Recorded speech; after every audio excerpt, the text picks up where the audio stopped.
My fiancée and her daughter tried to manipulate me into putting my property in my stepdaughter's name, but I saw through their act, ended the engagement, and cut them both off. Hello Reddit I+ here. I'm 37. I work in real estate development and have done pretty well for myself over the years. I'm not flashy, no Lambos or penthouses, but I own a modest portfolio, including a duplex in a quiet neighborhood that I spent 2 years renovating myself. It's not just property to me, it's time, sweat, and pride. My life was steady, predictable even, until I met Marissa. Marissa was 35, a single mom with a 17-year-old daughter named Tessa. We met at a local charity auction. She was sharp, charismatic, with that kind of casual elegance that made people lean in when she spoke. Our chemistry was immediate. It felt like something rare, mature, grounded. After 6 months, she moved into my place with Tessa. Living with them was an adjustment. I had lived alone for almost a decade, and suddenly I was sharing my space with 2 people who had their own rhythm. Tessa was polite, if distant. She'd nod when I said hello, rarely looked up from her phone, and had a way of making me feel like a guest in my own kitchen. But I figured, she's a teenager. What did I expect? Marissa assured me she just needed time to warm up. About a year in, I proposed. Looking back, I think I wanted the picture. The family. A second shot at something I thought I'd missed. She said yes, cried, held me like I was the last good man on earth. The next few months were a blur of planning. Not just the wedding, but our future. She started talking about estate planning, joint bank accounts, merging assets. I wasn't suspicious. Hell, I'd brought it up first, thinking it was the responsible thing to do. Then she floated the idea. We were having coffee one Sunday morning, and she said, "What if we put the house in Tessa's name? As a gesture. You know, for her security. She's almost 18. It could be a legacy move." I blinked. "Why would we do that?" She smiled, sipping her coffee like she'd rehearsed this. "Well, you already own other properties. This one's special. Our first home as a family. It would show her you see her as your own." Something about that didn't sit right. I said I'd think about it. She brought it up again a week later, this time after dinner, with wine. Tessa was at the table. Marissa turned to her and said, "Tell him how much it would mean to you."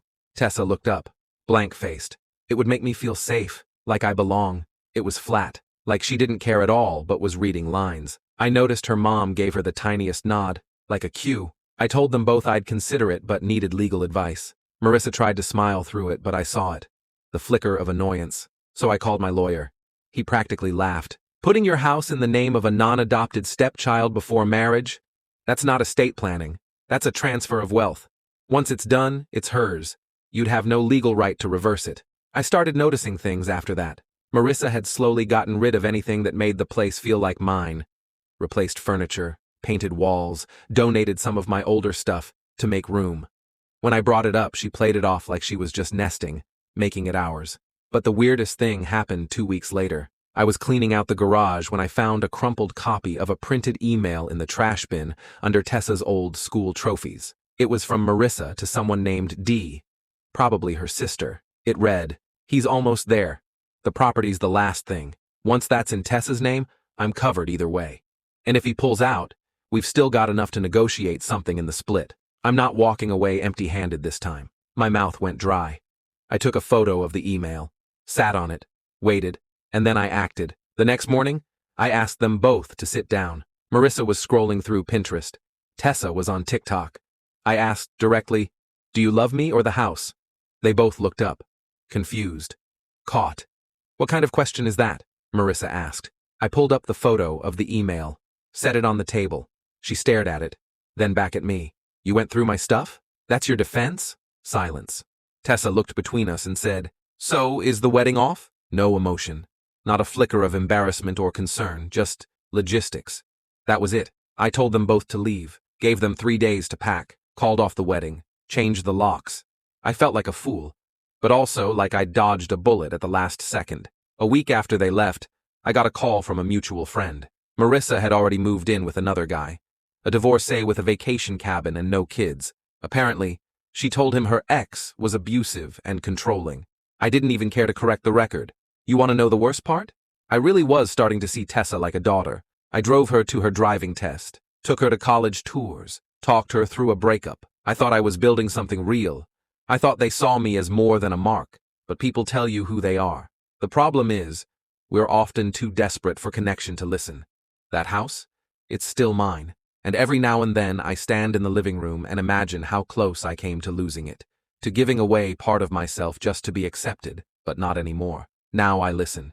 Now I wait. And if the next woman I meet thinks love is proven with signatures and deeds, she can keep walking. About 3 months went by after I cut Marissa and Tessa out of my life. I focused on work, spent weekends hiking, fixing up another rental property, even reconnected with my brother who I hadn't seen much since Marissa moved in. She always seemed to have a reason to avoid my family.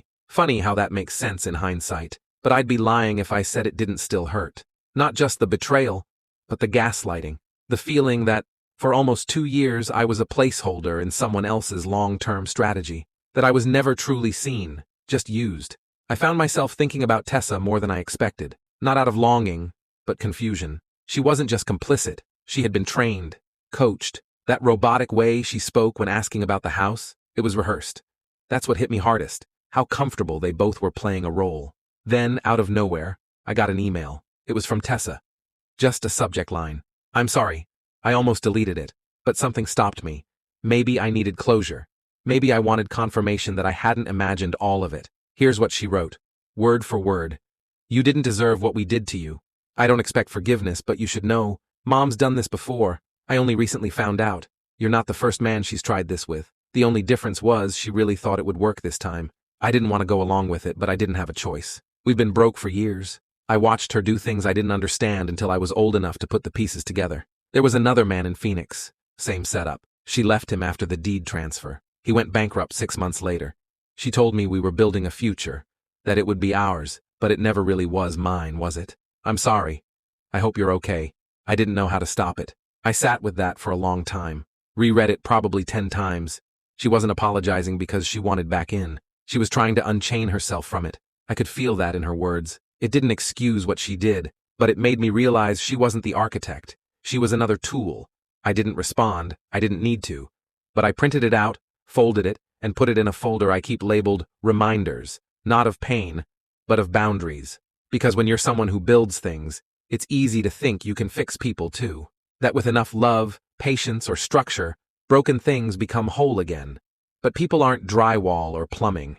They have free will, and some will use it to drain you for all you're worth. Marissa hasn't reached out since. Last I heard, she and her new guy got engaged. He put his name and hers on the cabin deed 3 weeks after moving in together.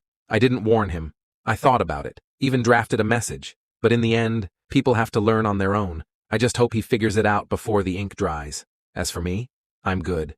Better than good. Because for the first time in a long while, I'm building something that can't be signed away or stolen. And the foundation? It's solid. Because now, I see through the drywall.